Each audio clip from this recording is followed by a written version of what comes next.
Hello friends, I am doctor Pankaj. देखिए, मेरे पास एक कमेंट आया था। वो जो बच्चा है उसका नीट में सिलेक्शन हुआ है और उसके हिसाब से उसे अपने स्टेट में अराउंड वो बोल रहा था 1,80,000 पर मंथ की फ़ी पे उसे कोई semi semi I think semi private या सेमी गवर्नमेंट कॉलेज मिल जाएगा। तो उसका बोलना था कि उसे एमबीबीएस पूरा करने में लगभग 10 लाख रुपए लगेंगे, जो उसकी फ़ी है, और उसके लिए उन्हें 10 लाख का लोन लेना होगा। और उसने उनके हिसाब से वो एक मिडिल क्लास फैमिली से है। तो उसने कहा था, वो उसका ये पूछना था कि सर ये लोन लेना कितना वाइज है, क्या मैं ये पैसा चुका पाऊंगा कि नहीं। तो देखिए, जहाँ तक मेरा मानना है कि अगर आप 10 लाख का लोन लेते हो एमबीबीएस करने के लिए, अगर आपका टोटल खर्चा 10 लाख है including all your expenses, your hostel fee, your books, your fee, तो 10 से 15 लाख भी मुझे लगता है कोई बहुत बड़ी बात नहीं है। क्योंकि अगर आप एमबीबीएस कर लेते हो तो आपको एज ए एमबीबीएस, मैं साउथ इंडिया की तो बात नहीं कर रहा, पर नॉर्थ इंडिया में और काफ़ी सारे मेडिकल कॉलेज में, हॉस्पिटल्स में आप 1 लाख पर मंथ के हिसाब से आराम से पैसा कमा लोगे। और कुछ लोग तो यहाँ तक हैं, जैसे कि मैंने भी खुद किया था, कि हम लोगों ने दो दो हॉस्पिटल्स में काम किया था। तो अगर आपको अपना लोन जल्दी चुकाना है तो आप दो हॉस्पिटल पकड़ सकते हैं और आराम से आप 1.25 या 1.5 लाख पर मंथ कमा सकते हैं। तो मुझे लगता है कि 15 लाख का लोन जो है बहुत भी, अगर अपने आराम से भी जॉब करी तो भी आपका मेरे ख्याल से 1 साल में कवर हो जाना चाहिए। ऐसा कोई बहुत बहुत बड़ी दिक्कत नहीं है।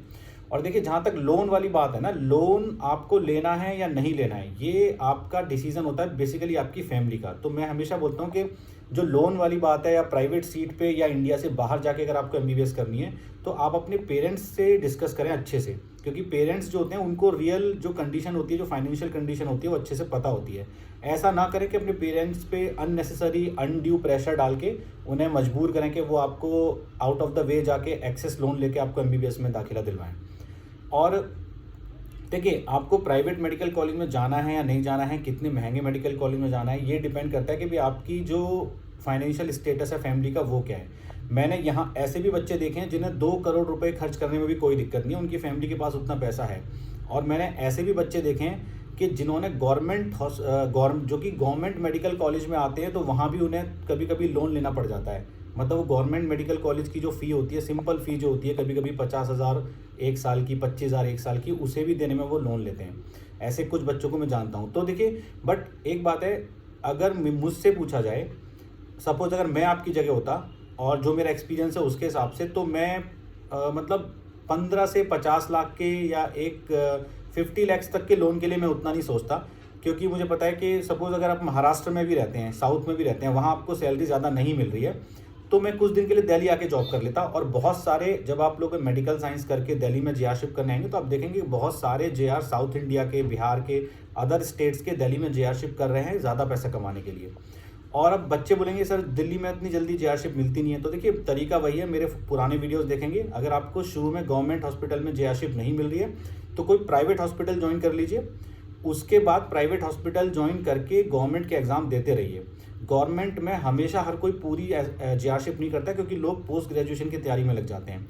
तो जैसे ही लोग पोस्ट ग्रेजुएशन नीट पीजी की तैयारी में लगते हैं ना, वो उसके बाद अपनी जेआरशिप होती है उससे रिज़ाइन कर देते हैं, और उस टाइम गवर्नमेंट हॉस्पिटल्स में आसानी से जेआरशिप मिल जाती है। अभी जहाँ मैं पहले मैक्स हॉस्पिटल में था, वहाँ पे एक जेआर था, आई थिंक वो आंध्र प्रदेश से था। तो वो मैक्स में जेआरशिप कर रहा था और मैक्स में वो ठीक ठाक पैसे कमा ले रहा था। फिर उसे कहीं गवर्नमेंट में मिल गई, वो गवर्नमेंट में चला गया। तो ऐसा नहीं है कि पैसे कमा नहीं सकते। देखिए, मेडिकल साइंस में ठीक है, आप बोलते हैं कि सीट बहुत ज़्यादा बढ़ गई है, बट ऐसा कुछ नहीं है कि एमबीबीएस वाला 1 लाख रुपए नहीं कमा सकता है।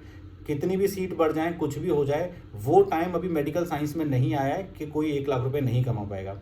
तो अगर आप 15, 20 लाख, 30 लाख, 40 लाख, 50 लाख तक का भी लोन लेते हैं, तो ऐसी कोई दिक्कत नहीं है, आप डेफिनेटली उसको चुका पाएंगे।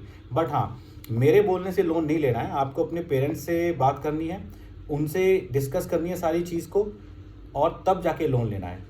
हाँ, मैं बस ये बता सकता हूँ कि आप दिल्ली या किसी बड़े शहर में जाके 1 लाख तक सैलरी आराम से कमा सकते हैं। हो सकता है एक हॉस्पिटल, अगर आप किसी, दिल्ली में तो देखो एक ही हॉस्पिटल के अंदर 1 लाख रुपए मिल जाएंगे गवर्नमेंट में, क्योंकि जो गवर्नमेंट में जो जेआर की सैलरी है वो अराउंड 1.25 लाख कुछ ऐसी है, तो 1 लाख आपको मिल ही जाएंगे। प्राइवेट जो हॉस्पिटल्स होते हैं उसमें आपको 60 to 70,000 आराम से मिल जाएंगे। और आपका जैसे जैसे एक्सपीरियंस बढ़ेगा, प्राइवेट में आपकी सैलरी भी इंक्रीज़ हो जाएगी। और जब लोग नीट पीजी की तैयारी में लगे होंगे तब आप आराम से गवर्नमेंट हॉस्पिटल ज्वाइन कर लीजिएगा, और आप 1 साल में आराम से मेरे ख्याल से 10-15 लाख रुपए का लोन चुकाना तो कोई बड़ी बात नहीं है। और अब कुछ लोगों ने मुझसे ये भी पूछा था कि सर हमारा टोटल खर्चा 1.5 करोड़ रुपए का आ रहा है एमबीबीएस करने में। तो देखिए 1.5 करोड़ एक बड़ा अमाउंट होता है, तो 1.5 करोड़ वही फैमिली खर्च कर सकती है जिसके पास एक बैकअप हो। तो वो आप अपने पेरेंट्स से बात करें और उनसे डिस्कस करके ही इतने बड़े अमाउंट वाले मेडिकल कॉलेज को ज्वाइन करें। और देखिए जब भी मैं बहुत सारे प्राइवेट मेडिकल कॉलेज में गया हूँ, तो प्राइवेट मेडिकल कॉलेज में जो बच्चे होते हैं अक्सर ज़्यादातर केसेस में वो वेल टू डू फैमिली से ही होते हैं। मतलब वो उतनी फाइनेंशियल क्राइसिस वाली फैमिली से वहाँ पे नहीं आते हैं, उनके पास इनफ पैसा होता ही है। तो जनरली जो बड़े प्राइवेट मेडिकल कॉलेज हैं जहाँ पे फीस ज़्यादा होती है, वहाँ पे रिच लोगों के बच्चे ही ज़्यादातर देखे गए हैं। बट मैंने कुछ मेडिकल कॉलेजेस में ऐसा भी देखा है जहाँ पे कि कुछ मिडिल क्लास फैमिलीज के बच्चे भी हैं जिन्होंने कुछ लोन लेके अपनी जो है सारी की सारी फीस चुकाई है। तो ये सारा डिपेंड करता है कि आपका इंटरेस्ट क्या है। अगर आपका इंटरेस्ट सच में मेडिकल साइंस में है, आपको लगता है कि आपको मेडिकल साइंस में जाना ही चाहिए, तो डेफिनेटली आप जा सकते हैं। मतलब मैं अपनी अगर बात बताऊं कि मैंने सब कुछ गवर्नमेंट कॉलेज से किया है। एक तो उस टाइम हमारे पास फाइनेंशियल इश्यूज तो थे ही और गाइडेंस भी नहीं थी, बट अगर मैं बोलता हूँ अगर मेरे फादर के पास उस समय थोड़ी फाइनेंशियल स्टेबिलिटी और गाइडेंस होती तो डेफिनेटली मैं भी प्राइवेट मेडिकल कॉलेज से एमबीबीएस कर लेता, अपना टाइम वेस्ट नहीं करता 3-4 साल का जो टाइम वेस्ट हो गया। क्योंकि ये जो टाइम है ना, ये बाद में बहुत यूज़ होता है। जब आप एमबीबीएस कर लेते हो, पोस्ट ग्रेजुएशन कर लेते हो, तो एक एक साल आपके लिए कीमती होता है। तो मेरा पर्सनली ये मानना है कि एमबीबीएस की तैयारी में जितना कम से कम टाइम लगाया जाए उतना कम से कम टाइम लगाना चाहिए और आगे बढ़ना चाहिए। अच्छा, ये जो स्टूडेंट थे उन्होंने एक क्वेश्चन और पूछा था कि सर अगर मैं प्राइवेट मेडिकल कॉलेज से एमबीबीएस करता हूँ तो क्या मुझे जॉब मिलने में दिक्कत होगी? ऐसा बिल्कुल नहीं है।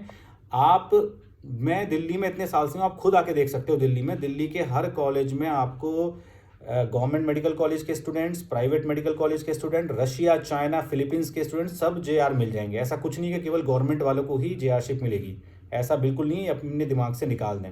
हाँ, मैं हमेशा बोलता हूँ कि कभी कभी आपको प्लेस के साथ कॉम्प्रोमाइज़ करना पड़ सकता है कि आप दिल्ली में जॉब चाह रहे हो, आपको नोएडा में मिल रही है, ग्रेटर नोएडा में मिल रही है, मेरठ में मिल रही है, आगरा में मिल रही है, कानपुर में मिल रही है, जगह के साथ कॉम्प्रोमाइज़ करना पड़ सकता है। बट ऐसा नहीं है कि आपको बिल्कुल जॉब मिलेगी ही नहीं, तो ये बिल्कुल दिमाग से निकाल दीजिए।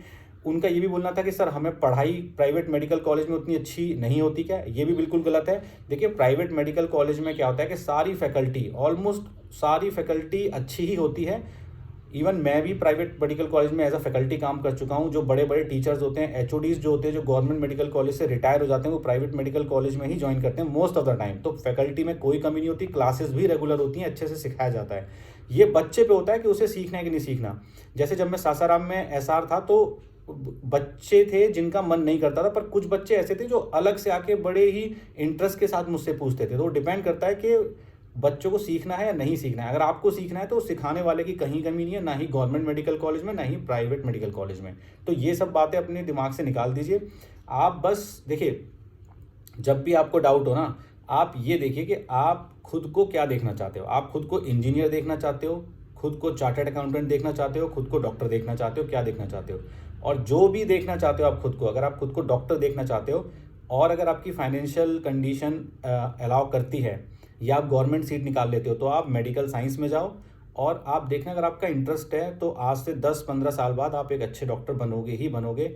बट मैं बार बार कहता हूँ कि जिसको मेडिकल साइंस में इंटरेस्ट नहीं है वो मेडिकल साइंस में बिल्कुल ना आए। केवल पैसे को देख के मेडिकल साइंस में नहीं आना चाहिए। मैंने अपने पुराने वीडियोज़ में भी बोला है कि मैं जितने भी रिच डॉक्टर्स को जानता हूँ, मैंने जिनसे भी क्वेश्चन किया कि सर आज आप लोग 50 लाख पर मंथ कमा रहे हो, तो सर बोलते हैं कि मैंने कभी नहीं सोचा था कि मैं 50 लाख कमाऊंगा। मैं काम करता गया, मेरी प्रैक्टिस चलती गई, पैसा कब आया मुझे पता ही नहीं लगा। तो मेडिकल साइंस में जो बड़े डॉक्टर्स हैं जिनको आप बिग गन्स बोलते हो, वो जनरली अपने काम में अच्छे होते हैं, अपने प्रोफेशन को एंजॉय करते हैं। और देखिए एक फैक्ट है, आप किसी भी फील्ड में हो, आप चाहे इंजीनियर हो, आप चाहे चार्टर्ड अकाउंटेंट हो, आप चाहे डॉक्टर हो, कुछ भी हो, अगर आप अपने काम में एक्सपर्ट हैं तो डेफिनेटली आपकी ग्रोथ होगी और पैसा आपके पीछे भागेगा ही भागेगा। तो इस वीडियो को यहीं पे एंड करते हैं। Thanks for watching my video.